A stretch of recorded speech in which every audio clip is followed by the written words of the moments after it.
Hello दोस्तों, नमस्कार। स्वागत करता हूँ आपके अपने यूट्यूब चैनल पर। तो दोस्तों, आज एक महत्वपूर्ण अपडेट के साथ एक महत्वपूर्ण जानकारी आप सबके लिए। ये एक स्ट्रेटजी रहने वाली है। ये अपडेट आपके लिए केवल स्ट्रेटजी के रूप में है। आप अपनी परीक्षा की तैयारी को किस तरह से धार दे सकते हैं, किस तरह से आप अपनी तैयारी कर सकते हैं और आप किस तरह से परीक्षा को पास करने के लिए अपनी रणनीति बनाएंगे, उसके ऊपर हम आज चर्चा करने वाले हैं। तो दोस्तों, बने रहिए। चैनल पर नए हैं तो सब्सक्राइब कर लीजिए। देखिए दोस्तों, उत्तराखंड के किसी भी एग्ज़ाम के लिए सबसे इम्पोर्टेंट होती हैं कुछ उत्तराखंड की बुक्स और जीएस की बुक्स और रीजनिंग की बुक्स।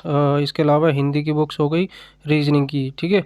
इसके अलावा आप देखेंगे कि जो उत्तराखंड के एग्ज़ाम होते हैं, उत्तराखंड के एग्ज़ाम में सबसे इम्पोर्टेंट होती है जो उत्तराखंड की बेसिक बुक होती है, जिसको कहा जाता है परीक्षावाड़ी। परीक्षावाड़ी में कुछ चैप्टर दिए गए हैं। देखिए, परीक्षा पाड़ी के जो चैप्टर होते हैं उनमें खासकर जो इम्पोर्टेंट चैप्टर होते हैं उसमें एक साथ सबको मिलकर ही पढ़ना चाहिए। देखिए, इसमें जो है कुछ चैप्टर दिए गए हैं, तो इसमें जैसे कि कई सारे चैप्टर जो आप देखकर आप पढ़ सकते हैं, जैसे कि उत्तराखंड ये शिक्षा भाषा साहित्य पत्र पत्रिकाएं और कल्याणकारी योजनाएं एक साथ पढ़ सकते हैं।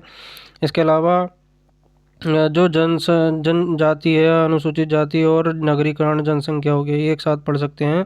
सांस्कृतिक तत्व और प्रमुख नगर, ये सब एक साथ पढ़ सकते हैं आप। इसके अलावा जो प्रशासनिक ढांचा है, शासनिक प्रशासनिक ढांचा आपको सबसे पहले पढ़ लेना चाहिए, क्योंकि ये सबसे बेसिक होता है और राज्य की जो आधारभूत जानकारी है राजनीतिक प्रशासनिक ढांचे से संबंधित, उस पे जो है काफ़ी महत्वपूर्ण जानकारी देता है। और इससे लगभग 2 से 3 या 4 क्वेश्चन हर एग्ज़ाम में ग्रुप सी के पूछे जाते हैं। तो देखिए, उत्तराखंड का 100 नंबर का पेपर होता है। उत्तराखंड का 100 में से आपको 40 लाना अनिवार्य है, जो कि 40 नंबर का पेपर होता है, वो अनिवार्य होता है सबके लिए, जो कि उत्तराखंड का होता है। उत्तराखंड में आप अगर अधिक से अधिक स्कोर करेंगे तो आपके लिए ये एक बहुत ही अच्छा साबित होगा। ये एक आपके जो नंबर है, उसका आपका स्कोर है, उसको बढ़ाने में काफ़ी हेल्पफुल साबित रहता है। और कोई भी एस्पिरेंट जो है उत्तराखंड को पढ़े बगैर कोई एग्ज़ाम क्रैक नहीं कर सकता। तो देखिए, ये परीक्षावाड़ी की बुक है। इसमें सबसे इम्पोर्टेंट चैप्टर मैंने आपको बता दिए हैं। कोई भी चैप्टर आप पढ़ रहे हैं तो उसके सिमिलरिटी आप लगा के पढ़िए, ठीक है। कोई भी चैप्टर पढ़ रहे हैं तो उसकी सिमिलरिटी हमेशा होनी चाहिए। इसके साथ साथ आपको कुछ जो PYQ है, PYQ भी दिए रहते हैं पीछे, वो आपको पढ़ लेने चाहिए। देखिए, PYQ बहुत इंपॉर्टेंट होते हैं कोई भी एग्ज़ाम निकालने के लिए।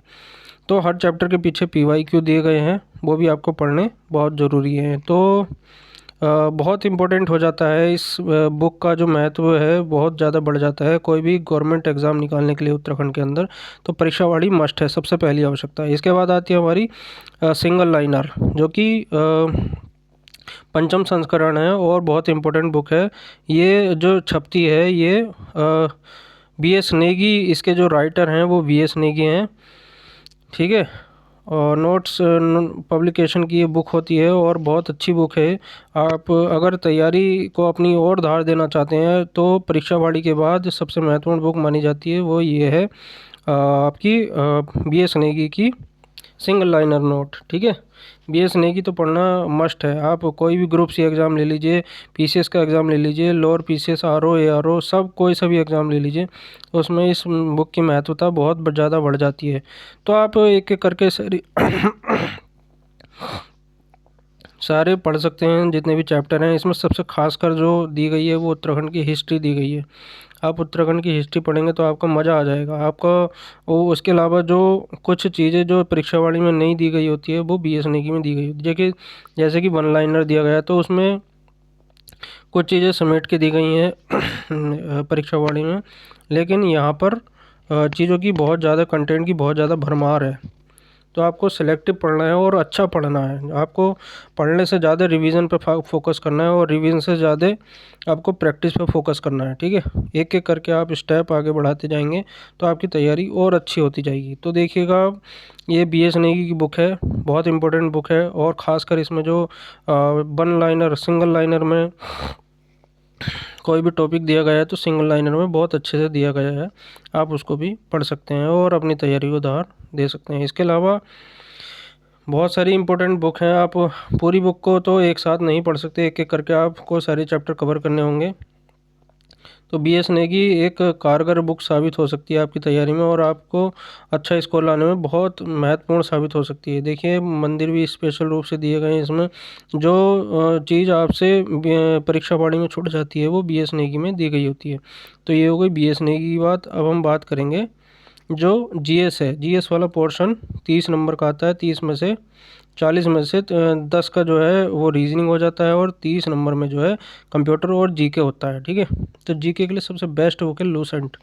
लूसेंट को उठाइए आप, जो नया संस्करण, सबसे नया संस्करण आप पढ़ना शुरू कर दीजिए, क्योंकि नया संस्करण जब तक आप नहीं पढ़ेंगे आपको चीज़ों के बारे में नॉलेज नहीं होगी। ठीक है, तो बेसिक जानकारी के साथ जो प्रीवियस ईयर में आए हुए क्वेश्चन होते हैं उसका सारा कंटेंट आपको इस बुक में मिल जाता है।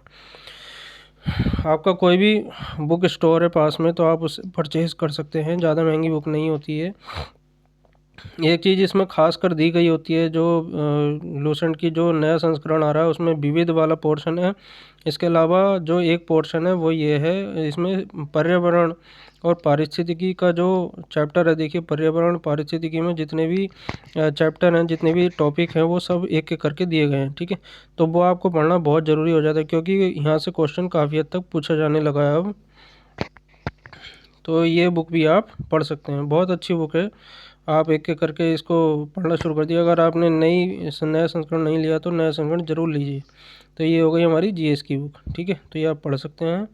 इसके अलावा कुछ PYQ भी देखने होते हैं, तो जैसे कि UK PCS का ये PYQ है। देखिए मेरे पास रखा है, ये 2024 वाले एग्ज़ाम में लिया था मैंने ये। ठीक है, तो यहाँ से आप पढ़ सकते हैं। इसमें सारे ही जो है पेपर का एनालिसिस दिया गया है, पेपर का सॉल्विंग दिया गया है, सारे सॉल्व्ड पेपर दिए गए हैं। ठीक है, तो आपको इस बुक को पढ़ने से कई सारे फ़ायदे मिलने वाले हैं, जैसे कि आपकी एनालिसिस पावर बढ़ेगी, आपकी सोचने की थिंकिंग प्रोसेस में आपको काफ़ी लाभ होगा। इसके अलावा जो CSET है वो PYQ में कई सारे मैथ और रीजनिंग के क्वेश्चन आते हैं। आपको GS में हेल्प मिल जाएगी, आपको रीजनिंग में हेल्प मिल जाएगी, आपको मैथ में हेल्प मिल जाएगी। इसके अलावा आपकी विश्लेषण क्षमता जो है वो विकसित होगी।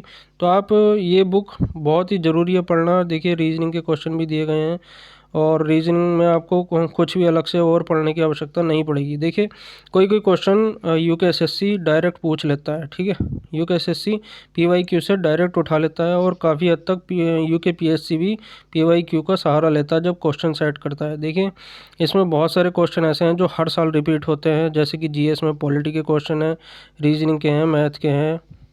तो ये पढ़ना ज़रूरी हो जाता है। इसके बाद बात करते हैं हम कुछ मेरे अपने जो बनाए हुए नोट्स हैं उसके बारे में हम बात करने वाले हैं। ये मेरे नोट्स हैं अपने पर्सनल, इसमें हिंदी के भी नोट्स बना रखे हैं मैंने, टॉपिक वाइज बने हुए हैं ये।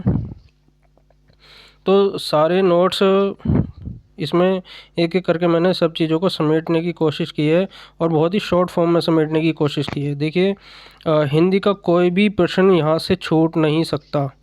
मतलब कहने का ये है कि एक सबसे पहले मैंने इसमें सबसे पहला काम जो किया वो टॉपिक को नोट कर लिया है। टॉपिक के बाद इससे संबंधित आए हुए जितने भी प्रश्न हैं उसका जो है मैंने कंटेंट इकट्ठा किया है। देखिए यहाँ मैंने सिलेबस नोट किया हुआ है, सबसे पहले पाठ्यक्रम क्या होता है हिंदी का, उसके बाद मैंने हिंदी के जितने भी टॉपिक हैं उसको एक एक करके जो है नोट करना शुरू कर दिया। ठीक है, तो यहाँ सारे टॉपिक मैंने कवर किए हुए हैं।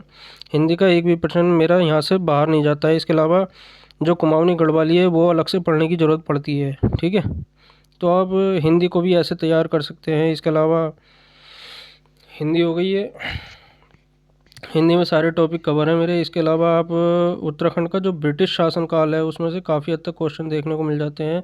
तो ब्रिटिश शासन का मैंने जो डॉक्टर अजय रावत की बुक है, अजय रावत की किताब है, जो है उत्तराखंड हिस्ट्री की बुक है, उसमें से मैंने ये चीज़ें कवर की हैं बिल्कुल टॉपिक वाइज, और फैक्ट के रूप में मैंने तैयार किया है। इसके अलावा अगर हम और कुछ चीज़ देखें तो मैंने रीजनिंग के भी क्वेश्चन कुछ टॉपिक मैंने तैयार कर रखे हैं जहाँ से हर बार क्वेश्चन पूछा जाता है। जैसे कि अगर मैं इस बार के UK SSC PA वाला जो एग्ज़ाम होता है स्टेनो का, उसमें अगर मैं बात करूँ तो एक क्वेश्चन इसमें डायरेक्टली आया था, उसमें ये पूछा गया था कि स्टार जो होता है, ये स्टार, उसमें कितने त्रिभुज होते हैं। ठीक है, तो यहाँ पर डायरेक्ट मैंने याद था मुझे, तो 10 होते हैं तो सीधे 10 पे लगा दिया। ठीक है, इस तरह से आप अपने नोट्स को तैयार कर सकते हैं। तो ये एकदम बेस्ट स्ट्रेटजी है, आप तैयार रखिए अपनी चीज़ों को। ठीक है, मिलते हैं नेक्स्ट वीडियो में। आपको अच्छी लगी हो तो शेयर करिए, सब्सक्राइब करिए। धन्यवाद।